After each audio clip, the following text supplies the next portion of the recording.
We are slaying monsters.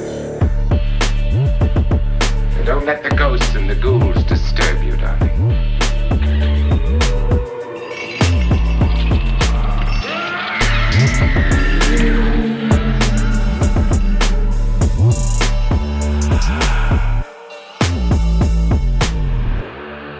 Yay, quiz! Quiz time. It's quiz time. Trivia time. Let's see. So I'm going to ask you some questions about fearsome critters. The fearsome critters, of course, these were the critters that were in the folklore of the lumberjacks in the Pacific Northwest America. Okay, so these are things that the lumberjacks came up with? Yeah, so basically, and we're going to talk about this in this episode, but there were these camps of lumberjacks. They consisted of a bunch of men who were just out in the woods. They were doing this for months at a time, and they were kind of bored. Mm-hmm. Which is to say that they were really, really bored. And so the only things that they could really do were fight and gamble and eat and then come up with stories to scare all the younger lumberjacks that they were working with. And Cool. So these were some of the animal stories that they came up with. So what do you think the splinter cat is? Okay. The splinter cat is a porcupine. They literally did not know what a porcupine was, so they called it a splinter cat. Oh, yeah. So some of these are based on real animals and some of these are not. So the splinter cat was a huge, hard-headed creature that fed exclusively on raccoons and bees. And what it would do is it would break into the tree trunks by charging at them, creating splinters by ramming its hard head into the trees over and over and over again. And in the end, the trees looked like they were struck by lightning. And that's how it got to the bees and the raccoons inside the trees. Excellent. Okay. Let's give you another one. How about the kickle snifter? The kickle snifter. The kickle snifter. Okay. I think that the kickle snifter is... It's also known as the hickle sniffer. The hickle sniffer. Hickle snifter. I'm sorry. The hickle snifter. Snifter. Hickle snifter. Hickle snifter.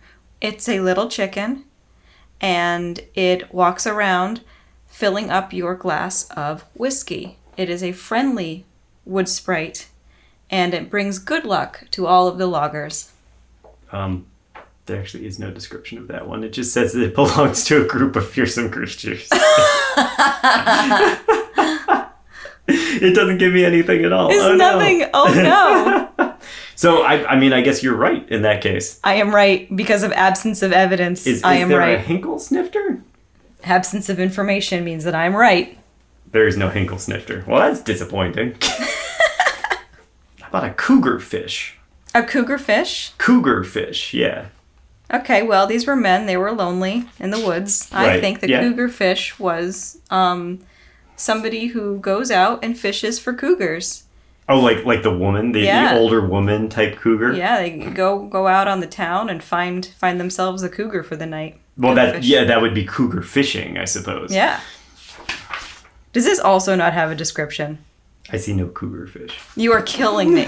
You are killing me. Our audience is literally ramming their heads into the nearest tree right now. So what is this wonderful information-heavy book you have? Well, what about the... Mm-hmm. Yeah, this is all comes from Giant Monsters and Dragons, an encyclopedia of folklore, legend, and myth by Carol Rose, who actually is very wonderful, and just the fact that she doesn't include all of the descriptions of all of the fearsome critters. Yeah. Look. She's allowed. It's fine. It's a very big book. Also, just in her defense, the list of fearsome critters is half a page long. It includes things like the dew-mink, the goofus bird, the wendigo. Okay. You know that one, We know the what wendigo? that is. Yeah. The whapperknocker. Oh, yeah. We know about the whapperknocker. So whapperknocker might actually be the best segue that we can possibly have here. What do you think a whapperknocker is, EJ? Well, you told me and now I forgot. So let's see. The whapperknocker is a spirit that knocks on the trees and heralds in a death that will surely come the next day. I don't think there was anything specific about the Wapperknocker, like it heralded in anything. Oh. But the Wapperknocker was the sound of someone knocking on a tree when you were out in the middle of the wilderness. You know, all of the guys that you were working with are around you, but then you hear someone knocking on the tree. That's the Wapperknocker. Well, I would assume that it was heralding in something ominous. Well, you know, now a lot of people say that that's how Sasquatches communicate, is by knocking on trees. Right. And why the hell are we talking about this? Well, because we are slaying monsters. We got Matt across the table. Yo. I'm EJ, and we are on, what is this, episode 3? Episode 3 of A Prehistory of Sasquatch. So we are talking about what I consider the first era of Sasquatchery. We break it down, I break it down anyway, where you have Patterson Gimlin, the film that we all know with the female Bigfoot walking across the field, and that changes Sasquatch research forever. Mm-hmm. So we're going to get up to that point. We're going to talk about everything that led up to the Patterson Gimlin film, all of the history, all of the mythology that has built this legend, and try to see if there are common threads here or anything that we can connect with real live animals. Because as we talked about in the first episode, if a Sasquatch is a real animal, then it subscribes to real animal biology things, you know. Habits. It's going to have a shelter. It's going to shit in the woods like a bear, you know. It's going to need food, and it's going to behave either like a wild animal, like a primitive human, or like a great ape. Sure. Probably. One of those three things. Now, in this episode specifically, we're finally going to get to one of the biggest pieces of evidence of Sasquatches. Do you know what that is? It's a footprint. It's the footprints. So yeah. Up until this point, and it's kind of crazy to think about, but up until this point, we had not had that quintessential Sasquatch footprint track. It hasn't been seen before. So all of the time that we have these individuals, we talked about Jacko, the one that got hit by a train, allegedly, and they brought to the jail in Yale, which actually was all a hoax and made up because it was July 4th, which was a hoax day. We talked about John Green's hoax with the Sasquatch carrying someone away into the woods, which was a story he made up. We talked about Renee DeHinden, who is here because he's heard rumors that there are these giant hairy creatures roaming the woods, and he's looking for them too. But we haven't found any tracks, and in fact we haven't found any evidence for them at all. And remember, at this point, the belief is that they are actually a humanoid tribe almost. They are a culture of hairy people, hairy on their heads, not hairy all over their bodies. They have long head hair, maybe beards. They have language, they have camps and communication. They have, we were talking about the gatherings, they have almost potlucks where everybody gets together. This is what the Sasquatch was at this time. Right, it wasn't a giant ape thing. Right, okay, exactly. So when we last left newspaperman and burgeoning politician John Green, he'd been researching these indigenous mythologies surrounding these hairy wild men of the woods. His investigation, largely recontextualized, has yielded a lot of stories about tall, intelligent wild people, but none of these fit our modern interpretation of this giant ape-like creature. They're really stories of these feral humans, and they're likely allegories presented as another way of divorcing these indigenous people from their tribal cultures. We talked about J.W. Burns and how he heard these stories, but he was actually using them as a way of saying, oh, you don't want to be like the wild man of the woods. You want to be the polished, sophisticated Christian person that I am. Yeah, he's a shithead. Yeah, he was a shithead. He was a total shithead. He was also the one that stole the Chehalis mask. And the tribe did not have it for 75 years until it was returned long after his death. Now, Green uncovered the story of Jacko from the 1800s. But even this account was more like a disheveled person than an animal. Still, it prompted him to keep digging, and to his credit, he quickly discovered the additional reporting surrounding it, which revealed the whole thing was just made up. Green should have called it quits there, but something in the back of his mind didn't quite add up.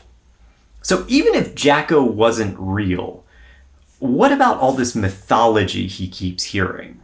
Was there any truth to any of these stories? This is the question he's asking himself. I think this is where things get really interesting, because I really do think there were people in the woods. Oh yeah. And there are people in the woods now. Like, it just makes a thing. sense. It's just a thing, you know? People don't want to be a part of this crap, and I completely understand. And but I think that's all it takes. It takes a little bit of truth, right, to start everything. A little spark will start a wildfire, you know? So I think that's what's happening here, is we're getting a little bit of truth, and then we're going to see this completely blow up. And even if you take it as a story from the indigenous population at the time, they're still in a way presenting it in the same fashion that J.W. Burns was. There's always going to be those people that you're like, oh, they're a little bit on the outside. We don't really talk to them. They're a little weird. You know, they're a little bit more feral. So it makes sense that you would be cautioning against the other that are out there. And of course, we also talked about how that syncs up very well with our overcoming of nature at the time, too. You know, this is modernization starting to come into play, and we're beating back the dark scariness of the forest and the woods for really the first time. And Pan and the wild man of the woods and all of that mythology is no longer being, oh, it's going to come in here, it's going to grab you and drag you away. It's now, I think we can learn about this. I think we can maybe conquer this. What a mind shift that is. It is. And around what time is this? Well, this is the 1950s. Now, the stories that he's researching are coming from anywhere between the 1880s and the 1940s. So we've been talking, you and I, just like off this, have been talking about national parks. Yes. And I wonder how much national parks might play into this, because the psyche, the American psyche at least, is coming into this like, oh, let's go explore nature. Well, yeah, there's an interesting shift, because in the post-World War II America / Western world, you see this increase in national parks. First off, more were being established. But also, a couple of things happened. The gear became cheaper. Plastics made the gear lighter and more portable. And then people just wanted to be out in nature, as you started to see more of a rise of a consumerist office building type of existence. And so people were a little bit more driven to be part of the outdoors. And this is all a result, actually, of the vagabonds from the 1920s who were kind of roaming around the country and were sort of the first mobile tenting vacationers of the time. And yeah, so that does lead into more people going out in the woods. And what happens is you have more inexperienced people going out in the woods. Where before, you might have had somebody who's doing, you know, they're out there, they're searching, they're whatever, and they're more well-versed to say, oh, that looks like a bear, or, oh, that looks like an elk, or something like that. And now you have people that aren't really used to seeing these things, suddenly seeing things in the woods that they're like, holy shit, that's a human-sized hairy thing. Yeah. As we discussed last time, these were really just stories, you know. But Green, he didn't believe that, especially after talking to a janitor at the local high school named Essie Tifting. He recalled an incident that occurred 15 years earlier and involved an aggressive attack from a Sasquatch. Ooh. Now, according to Tifting, he had been working on a railroad crew in 1941. The crew was laying ties one afternoon when one of the workers' wives came rushing to the site with her 2 children. Panicked, she insisted that they were in danger and that the Sasquatch was after her. This was Jeannie Chapman, an indigenous woman.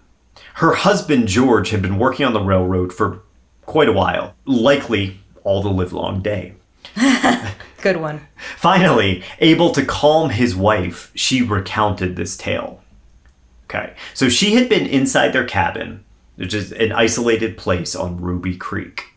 Her daughter, Rosie, rushed inside the house and demanded that she come and look at the big cow that was crossing their field.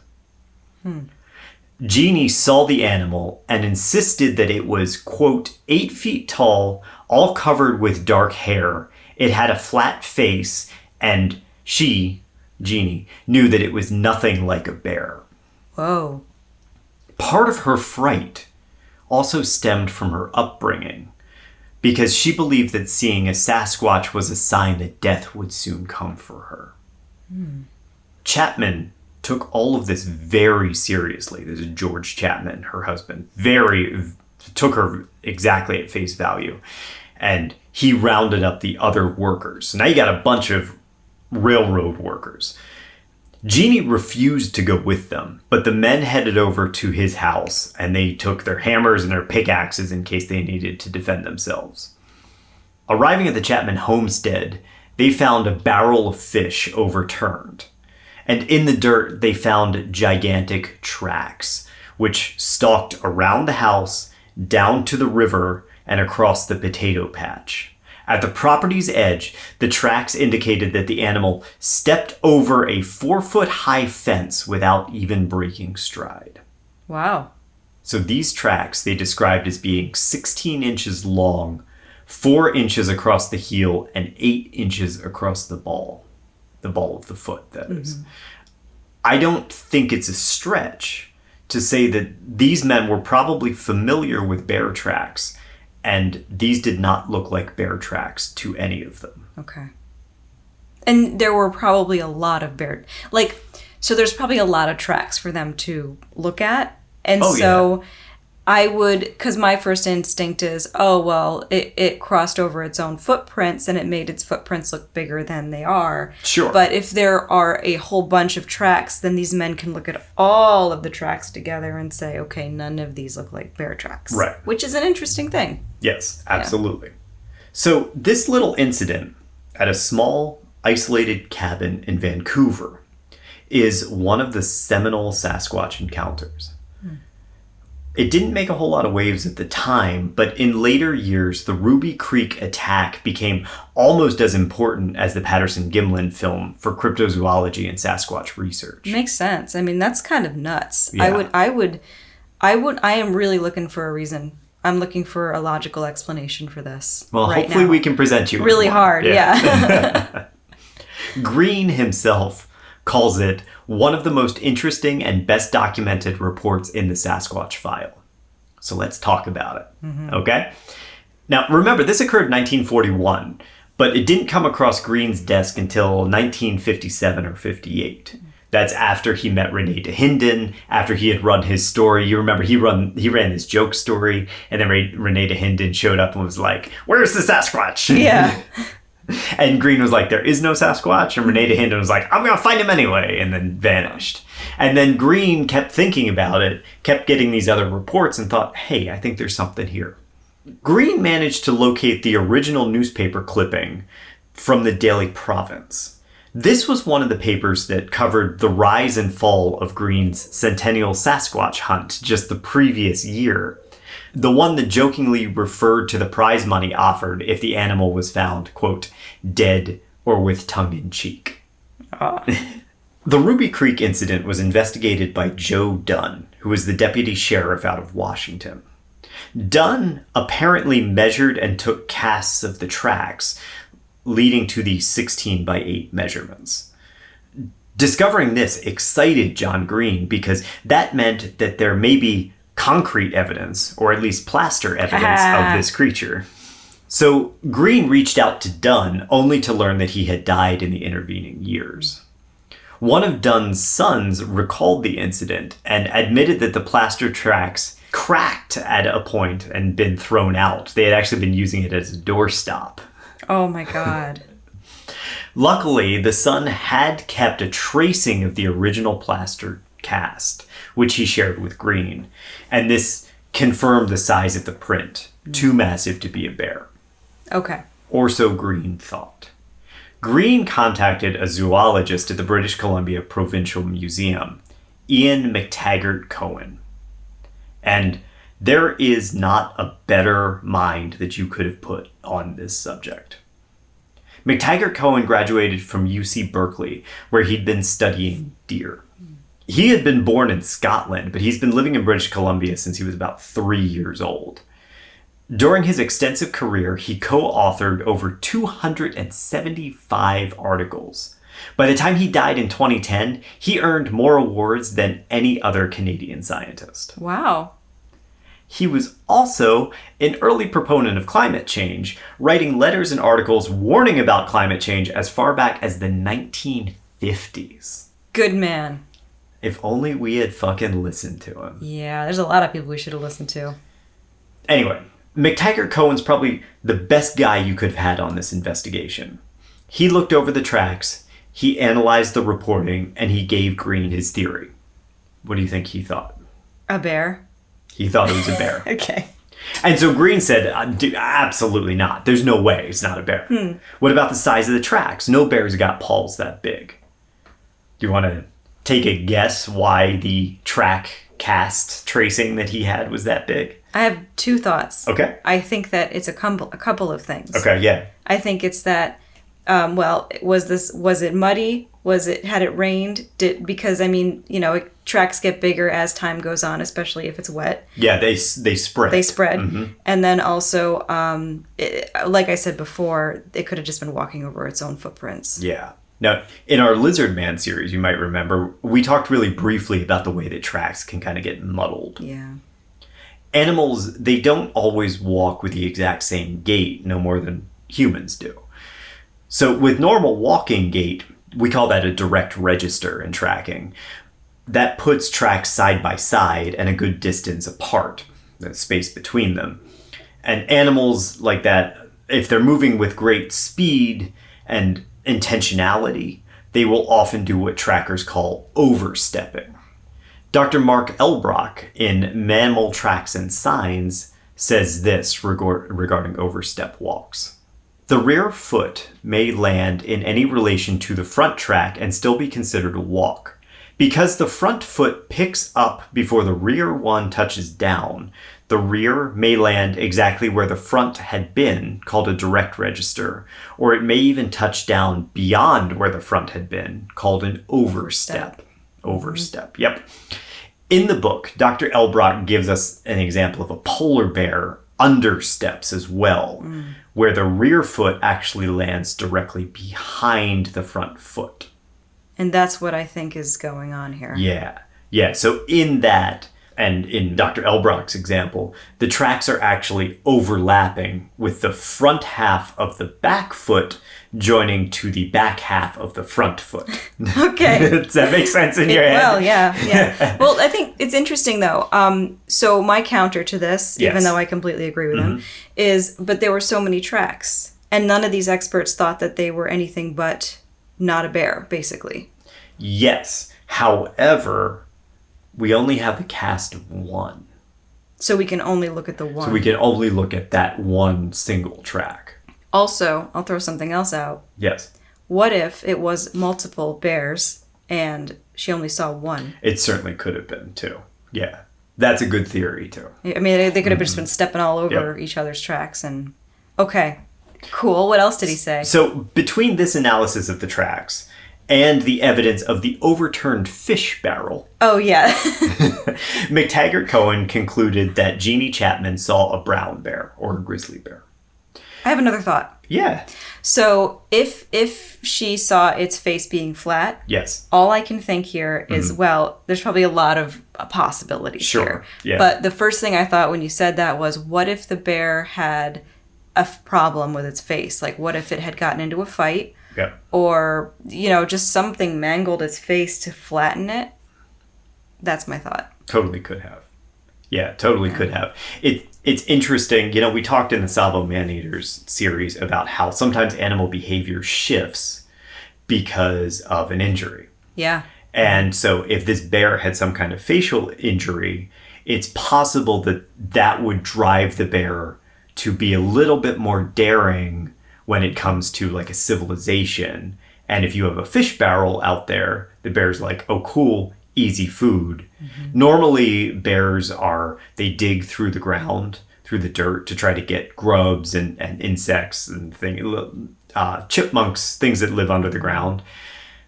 But if the bear is having trouble eating that way and then you provide easy food for it, it makes sense that the bear might stumble into your yard, overstep or understep a little bit, and then turn your fish barrel over. Totally.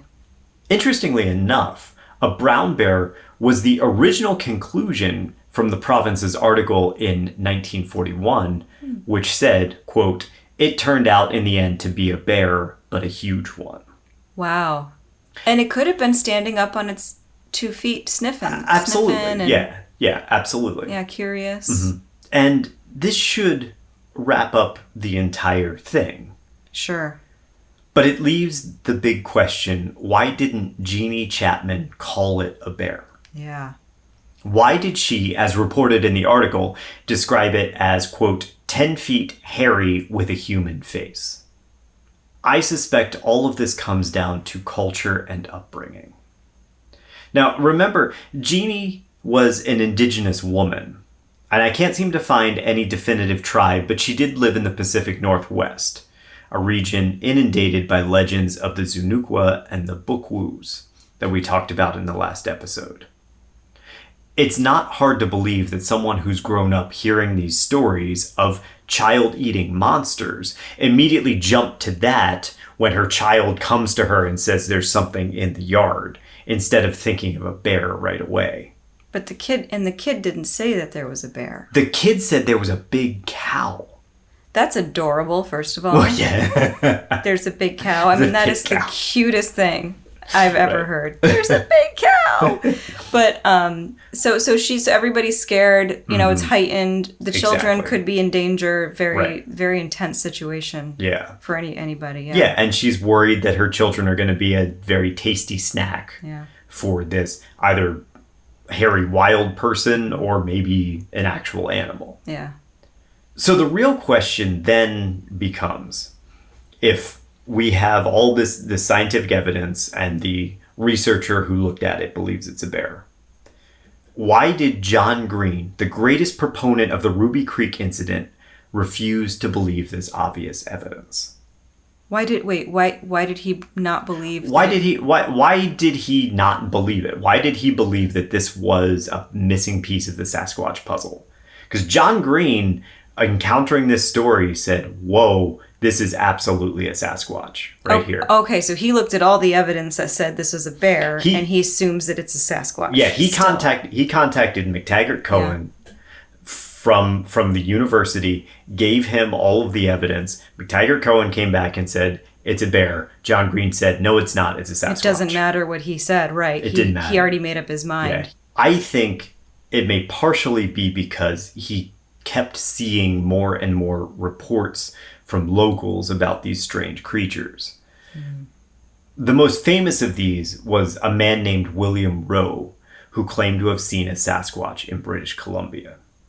But before we talk about Rowe, I just want to make it completely clear that this Sasquatch at Ruby Creek, the one that Jeannie Chapman saw, that she calls Sasquatch, she still describes it as having a human face. She is still following the mythology of hairy wild person, not Sasquatch animal, right? Right, not the Patterson Gimlin Sasquatch. Exactly. She sees the one that was in the zeitgeist at that time. Yes. Yeah. Something like a Zunukwa. Right. Which we all believed at that time to be the thing. It was not a Sasquatch that we know of yet. Exactly. Okay. And now everything's about to change. Cool. William Rowe's story is much too vast to cover here. And it directly plays into the Patterson-Gimlin film that will come a decade later. But we're going to talk about it briefly. William Rowe was a highway worker, and he was off on a hunt on Mica Mountain in October of 1955. Stopping to rest, he observed what he originally thought was a bear. Luckily, he decided not to shoot it because when he got closer, he realized it was a human.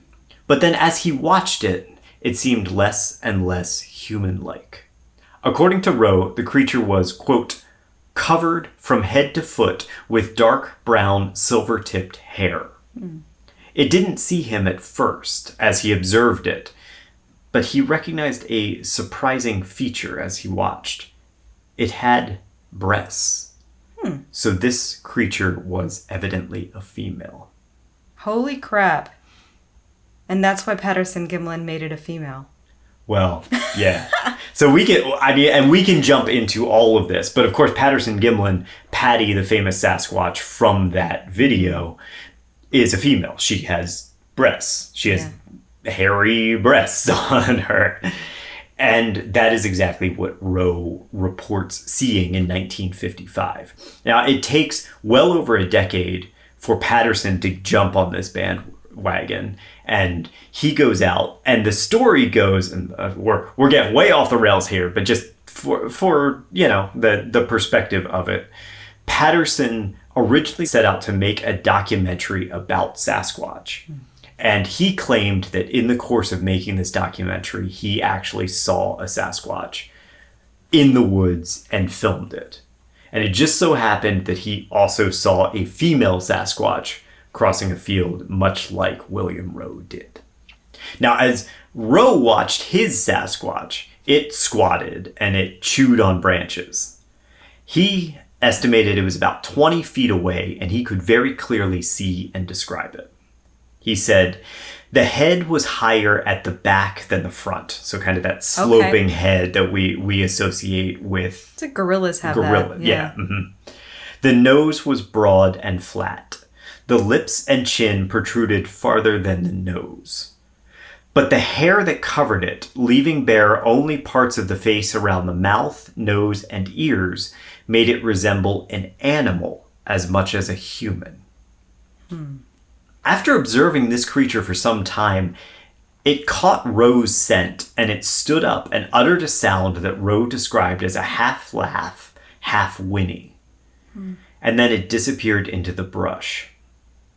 Once it was gone, Rowe went and he inspected the area, and he found more evidence of the feeding on the vegetation, and concluded that whatever it was, it must have been a herbivore. Wow. So that's kind of like our old hominids. Yeah. And also a gorilla. Exactly. I mean... Are they kind of omnivorous? They eat bugs sometimes, They eat right? bugs, Yeah. But I know, it makes me think of the Boise eye that would just sit in one place and chew on reeds and stuff. Yeah.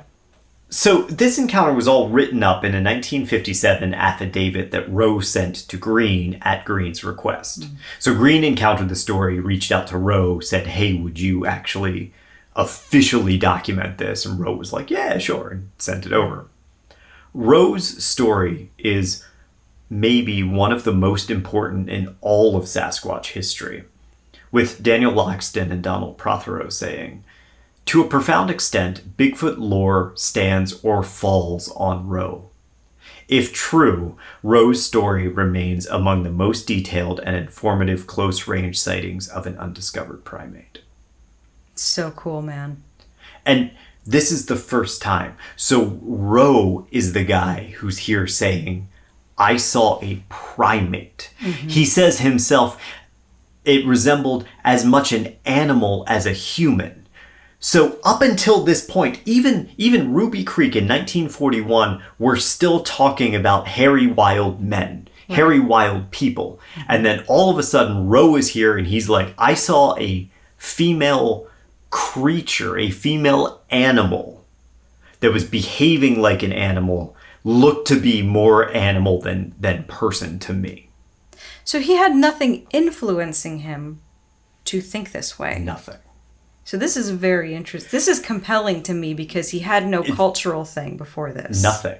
Yeah, in terms of the cultural zeitgeist, the cultural encyclopedia at the time, we did not have just gorillas roaming the woods in the public consciousness. It wasn't a thing.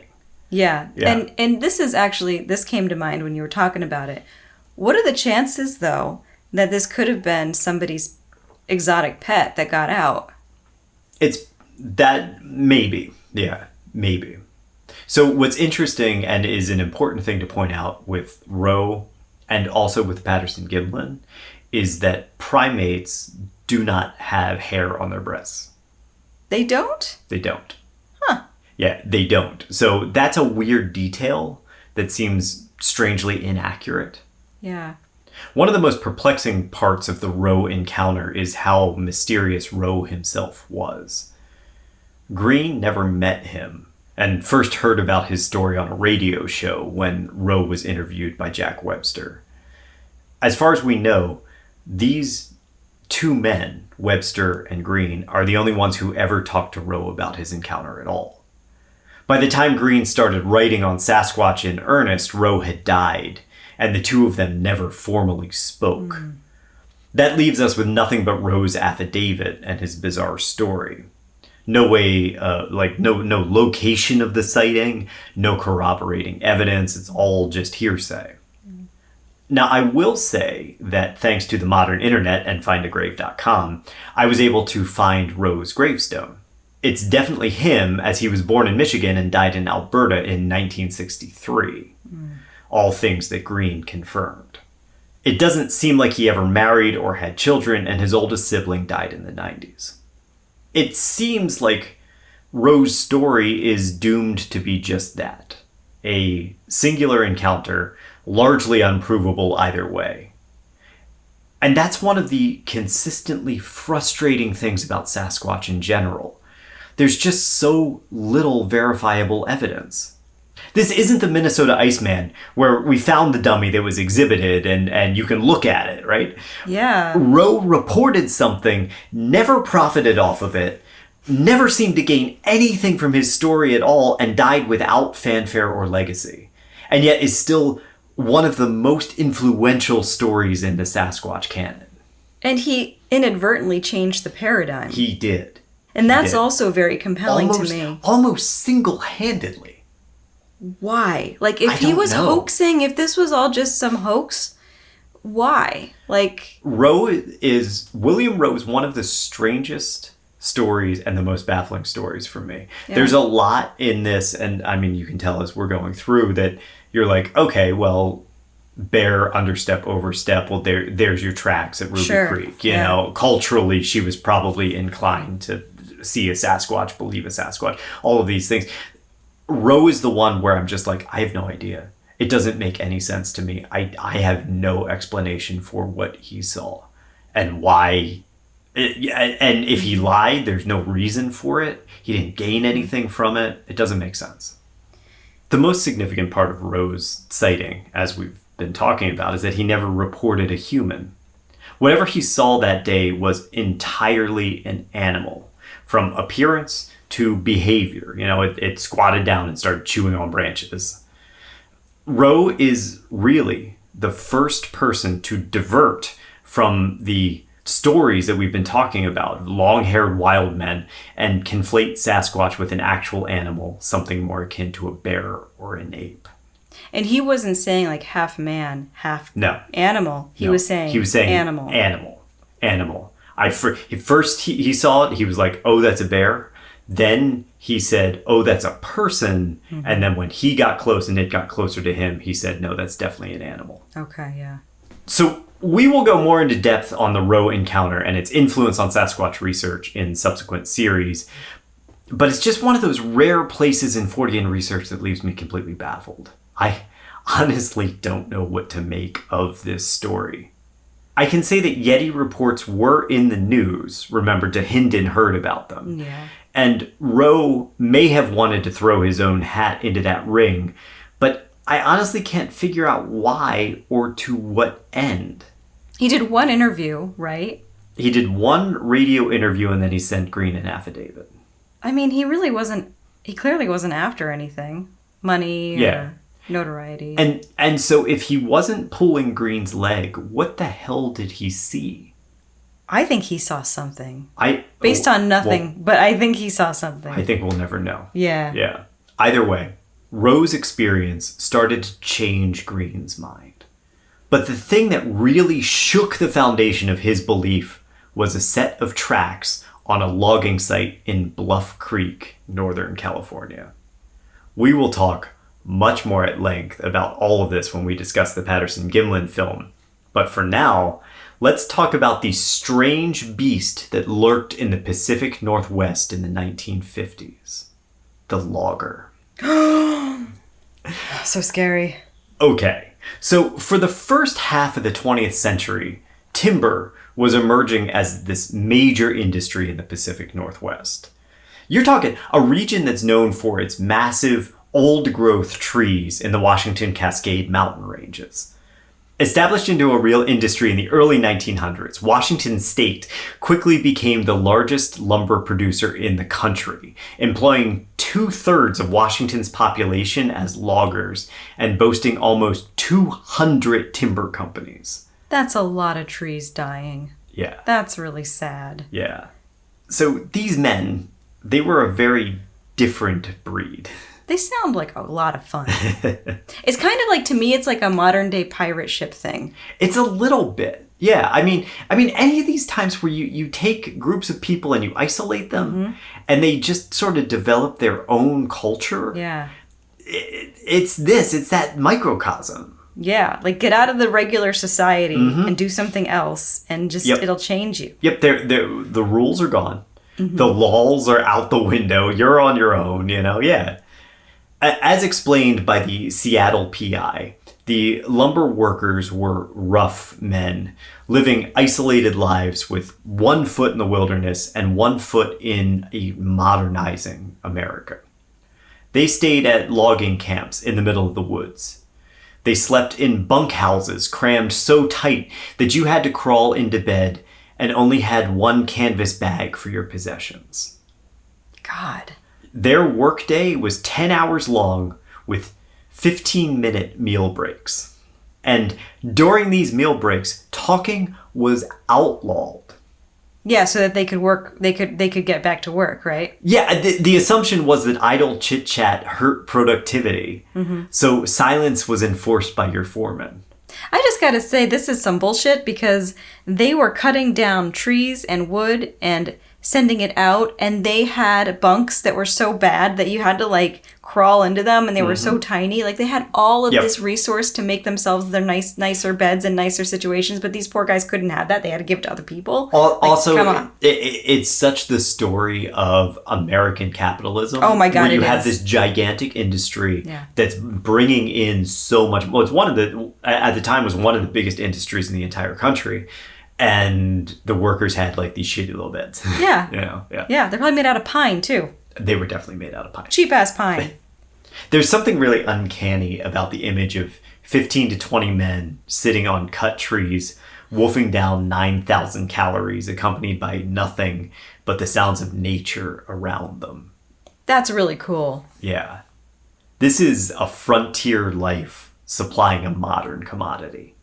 And so, the process, right? After you cut down a tree, you strip off the small branches, and then the timber was divided into sections and passed to the skidders, who sent the timber down chutes.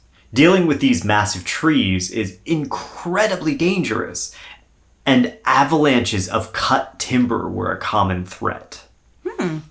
But just as dangerous as the work was the camp itself. Daniel DeMay, writing for Seattle PI, says, living in a fairly isolated place most of the time, they drank, gambled, and fought for entertainment, and slept in squalid bunkhouses where men might slit your throat for a few dollars in the middle of the night. Holy shit. Yeah, it was rough. And they didn't like go to court over this. It was just like, No, it was just the way things were. Yeah. Jim died. And because no one would say anything. Right. Yeah, it was very, what do you call those groups? They're these like isolated kind of keep each other protected. It sounds very insular. I don't know. Yeah, it's a very insular group. Much like the South's iron industry from the Sloss Furnace series, the logging industry employed mostly transient workers. So you would stay if the pay was good and the work was plentiful, and you would move on when the job dried up or maybe violence broke out. This vagabond culture frequently breeds distrust and resentment and left many of the workers on hair triggers around their companions. DeMay recounted a story about his grandmother waking up his grandfather, who was an old logger.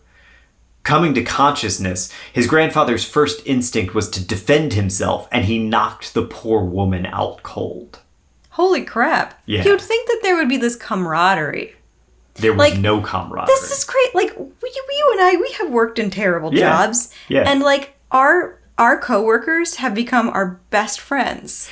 It's But like this trench thing you get, right? I think you have to remember the transient nature of it, though. Oh, they were coming in and out. There wasn't Yeah. the time to make friends. It was just like, So okay. you would, because there were 200 logging companies in Washington state alone, right? So you had people who could just be like, I don't like this scenario, I'm gone, and would just move on. They really needed an HR department to work on turnover. Oh my God, can you imagine the HR department? You're like, oh, so, looks like Jim died yesterday. So that's really, we're just going to have a meeting about that, because murder is not exactly the best, most productive way to resolve conflict in the workplace. Yes, I would like to bring more synergy to the day tomorrow and provide free donuts. Yeah, they start for having everybody. ice cream socials. Yeah, everybody gets one donut and one scoop of ice cream. And let's not murder each other today, okay? Thanks.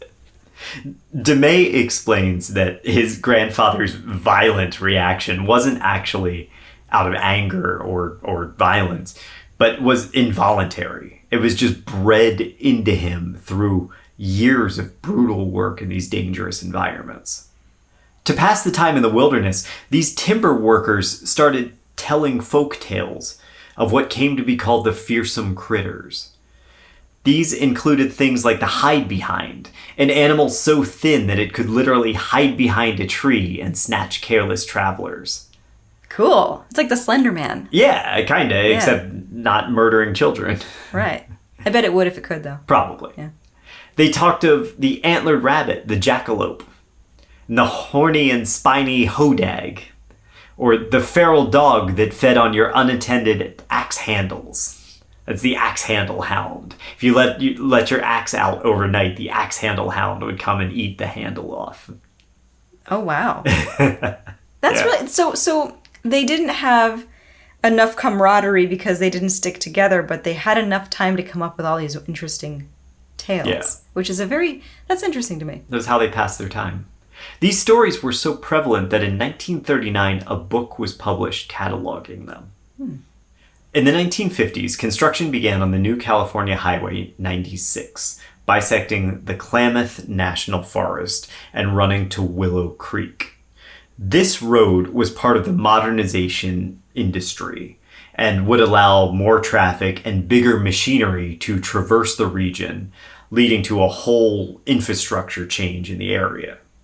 Because up until this point, most of the logging operations were still largely run by hand. We're talking the mid-1950s. But now, the mid-century Industrial Revolution saw the advent of skidders, fellers, and harvesters, new devices that threatened to replace the traditional logger basically overnight. Whoa, AI, man. This is AI. Forever we've had this problem. For real. But so they didn't, and they used to use rivers to transport the logs. Yes, they did. But they didn't at that time. I think they were probably using trucks at that, like other. So sometimes they still did. They still did use. They still okay. did. You would send them down the chutes to the river, and then they would traverse the river. Okay. But yes, they had like flatbed trucks Yeah. and things like that they were using. But the cutting, the stripping off the branches and stuff like that, that's all done by hand. These are guys with axes and with saws. But now you're seeing these modern machines, they're coming in and they're supposed to revolutionize this region and this industry. So imagine the surprise on bulldozer operator Jerry Crew's face when he arrived one morning and found massive tracks surrounding his prized equipment. These tracks were 16 inches long and 7 inches wide, imprinted in the sand all around his bulldozer. Whatever the animal was, it was huge, with a 4-foot stride. Inspecting the prints revealed that they were all made by the same individual, the same creature, and that they were all flat-footed. Crew was dumbfounded, especially when they reappeared the next day, and the day after that. Now, wildly curious, Crew brought in Bob Titmus, a local taxidermist, to cast the prints and try to determine just what the hell this thing was.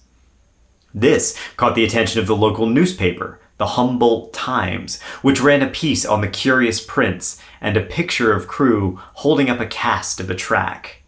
The headline read, "Giant Footprints Puzzle Residents Along Trinity River," and nicknamed the creature Bigfoot.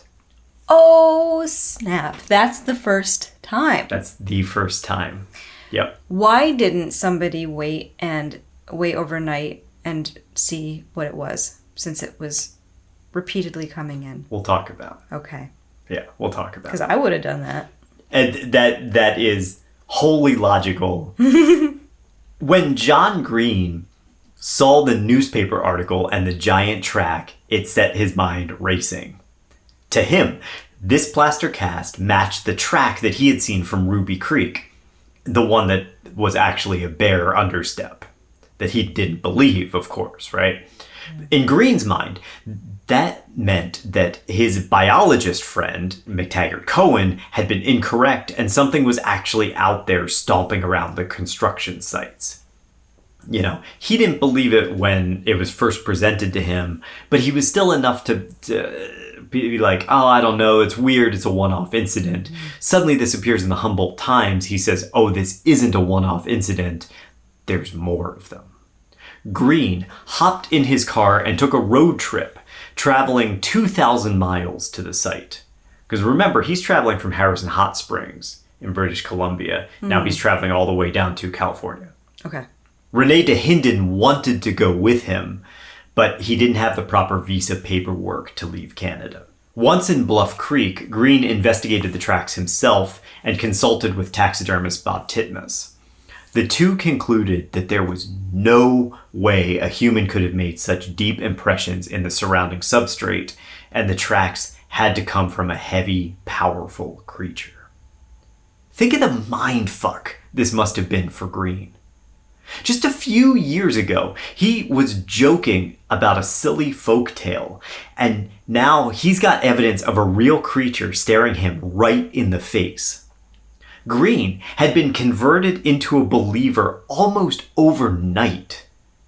From now on, there is no question in his mind. Sasquatch is a real animal, it is alive, and it's tromping through the Pacific Northwest. But there's a glaring problem. And that's the owner of the Wallace Construction Company, the one doing the road work. Ray Wallace was 40, a former logger, and part of the old guard of lumber workers in the region. He rose through the ranks in that industry thanks not only to gruff nature, but also to his sense of humor. Oh no. See, Ray Wallace was a practical joker. His son recalled a favorite Wallace prank in his obituary in 2002. Wallace would wrap a firecracker in wet newspaper, then climb onto the roof of one of the loggers' bunkhouses and drop it down the chimney. This is the kind of guys that this is, right? You drop it down the chimney. His prank is now set. He would walk into the bunkhouse just in time for the fire to catch the firecracker, causing it to explode and startle all the men. That's why he wrapped it in wet newspaper, because it would take a little while to get started, to get set. And he had the perfect alibi. He's like, oh, it couldn't have been me. I was right here with you. Mm-hmm. Oh my God. Wallace's son, Michael, revealed after his death that his father had faked the tracks in Bluff Creek. The younger Wallace even presented one of the carved foot models that his father had used. There'd actually been several different ones throughout the years because Ray Wallace thought it was hilarious and just kept doing it. Well, if people are going to come in and believe it, then... And it's funny. Yeah. It's one of those scenarios where it's like, haha, this is funny. They believe it. Oh my God, it's even funnier if they believe it. I'm going to do it again. Oh my God, there's a newspaper article on it. That's even fucking funnier. I'm going to do it again. Yeah. Double down, double down, double down, right? Right. Do people tend to believe that this is true? Yes. Okay. Yes. Green jumped on this. Honestly, everybody believed this until Ray Wallace died in 2002. And now his son came forward. But now people think it's a hoax. Like, they understand that it was a hoax. Depends on who you talk to. Okay, sure. Yeah, of course. There's always going to be those people that say Ray Wallace hoaxed it, but it was real. Or it's the common Ed and Lorraine Warren. A lot of people say this about them. They say, oh, Ed and Lorraine Warren had a legitimate encounter and then they changed and became charlatans. But the initial encounter was true. Because how else would they get started? How else would they get started? How would a charlatan ever get started in the world? Right. How would Ray Wallace come up with the idea of stomping around with gigantic footprints? Well, we talked about it. These loggers, and he's an old logger, right? Mm-hmm. They sit around and they make up fucking folk tales. Mm-hmm. Fits perfectly. It does. It's great. And the one thing that you may not know, EJ, but our more savvy Bigfoot listeners have already realized, deduced, and concluded, Willow Creek that we're talking about, Humboldt County. Ooh, that sounds familiar. Sound familiar? Is that where Patterson Gimlet was done? Yes. Gimlin, not gimlet. Not like a Gimlin. drink. No, not a gimlet. No. We're not talking about the Hickle snifter, right? No. Okay. No. No, Patterson Gimlin was filmed in Willow Creek, exactly where Ray Wallace was faking all of these tracks. Oh my As a matter God. of fact, not to get too far ahead with the Patterson Gimlin, Patterson himself visited Ray Wallace and had conversations about where he should go look for Sasquatch. Okay.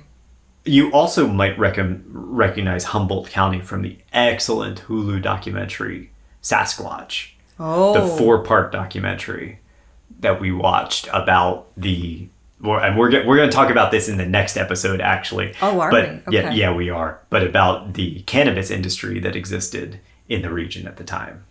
Yeah, I mean, if anybody hasn't seen that documentary, so good. Holy shit, is that a good doc? Yeah. Yeah.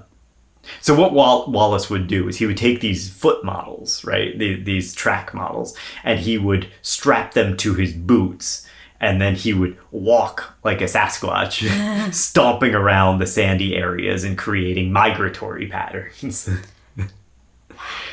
Wallace claimed to have caught a Sasquatch himself once, who he fed Kellogg's Frosted Flakes for a while before releasing. Another Sasquatch would sit outside his truck and eat apples that Wallace would toss to him. He claimed that Sasquatches were docile creatures, although they often threw his heavy equipment around, always conveniently while he was away. Because they wanted the apples and the Frosted Flakes. Everybody wants Frosted Flakes. If he wasn't there, then they got mad. I do think it's just fucking hilarious. He had one captured and he's like, I'm going to feed it Frosted Flakes. I love it. Sponsored by Kellogg's. That should have been their mascot, is a Sasquatch. Yeah, instead of it's a tiger, right? Tony the Tiger. Tony the Tiger. I like Tony the Tiger. Yeah. Should have been Sally the Sasquatch. Yeah. With big boobies. So why did Wallace go to all of this trouble? Now, according to his son, Michael, he thought it was funny and he didn't want to end the joke because that would kill the credibility of the thing. And then the larger the story got, the funnier it was to him. And he honestly strikes me as kind of a Nathan Fielder style guy, where he's just got so committed to the bit that everything is a double down. How far can we push this until it just cracks? You know, how gullible are all these people? Wow. Yeah, I mean, Nathan Fielder is amazing and unique, but there are plenty of people out there that just have that same sense of humor and that same desire to push people as far as they can and see to get to the bottom of how we tick. Right. And that clearly this guy was one of them. Yeah, absolutely. And we're going to talk more in the next episode about another reason that he might have done it too, and that involves the push and pull of the logging industry. Remember, we got all these big machines coming in, and we have a bunch of loggers who are now losing their jobs. Okay. But I think that the mentality of these stories is perfectly in keeping with the loggers' attitudes. He came from that stock. These guys bet on fistfights in the middle of the woods for laughs, you know? They made up folktales to scare each other. Absolutely, this is the type of thing that they would do to prank each other.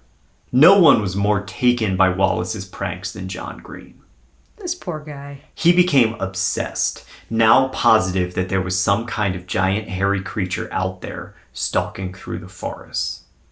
And as outrageous as these encounters were, Green was about to meet the most outrageous of them all, the man who lived for 6 days with the Sasquatches. But we will talk about them in our final episode. Yay! The man who lived with Sasquatches for 6 days. Yeah. Now, for the first time, we see the shift. Thanks to William Rowe and his weird encounter. And thanks to the notion of tracking, I think. Because now we have these big prints. And you're like, oh, that's not really a human print. We're still thinking of wild men of the woods as being human-esque, right?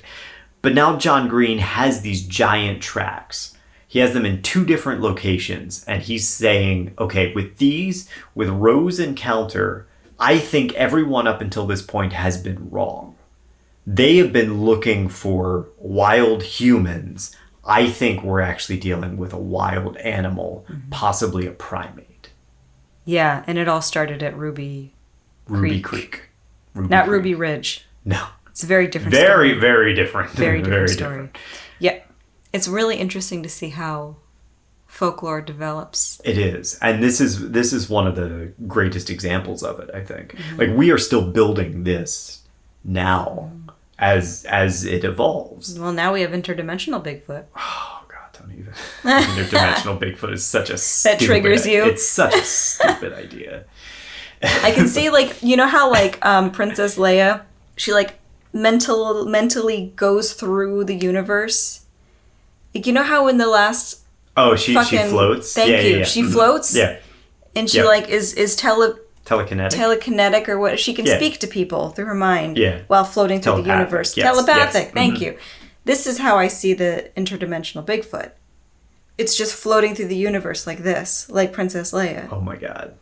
It's Chewbacca. It's just Chewbacca with Jedi powers going through the universe and coming down and talking to Grush and saying... Oh! I have aliens to meet and to show you. You're looping in David Grush now too. Sure. And so interdimensional telepathic Bigfoot talks to David Grush. Mm-hmm. Yeah. Why else would he say that he knows about it? I feel like this is your audition to be on the Joe Rogan Experience.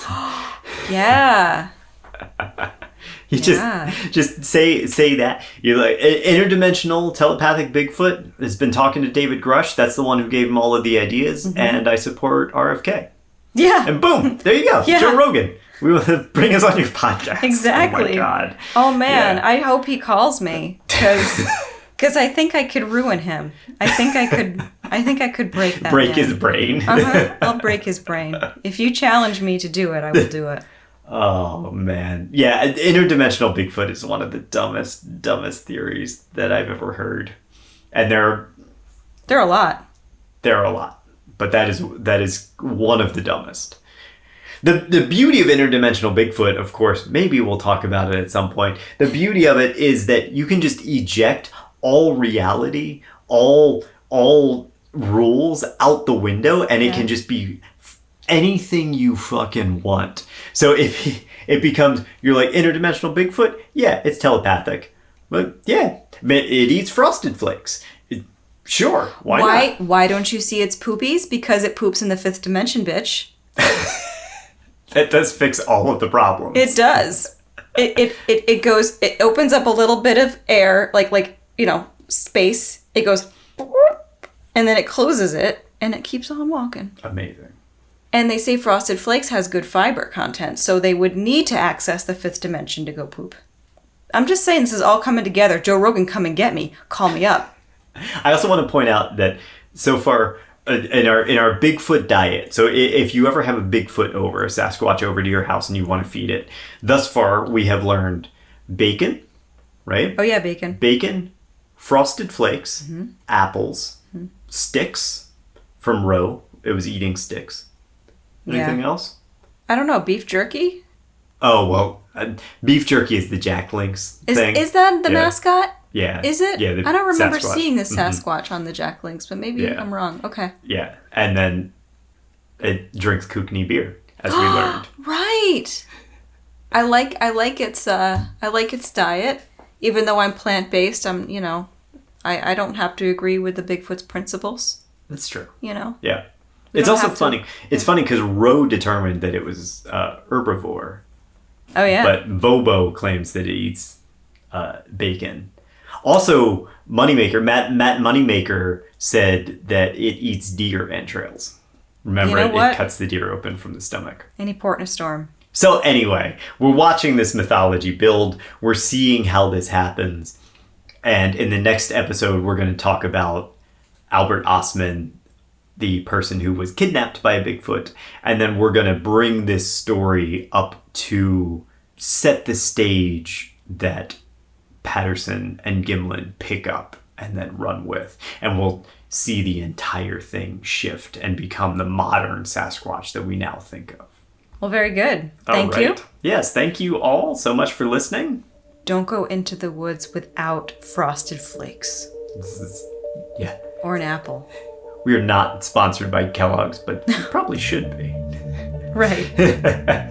Watch out for hairy bipeds, aka Joe Rogan's. Yeah. Joe Rogan's bald. I don't think he is a hairy biped.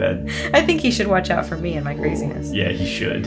All right, cool. That's it. Be safe out there, everybody. Awesome. Bye. Thank you.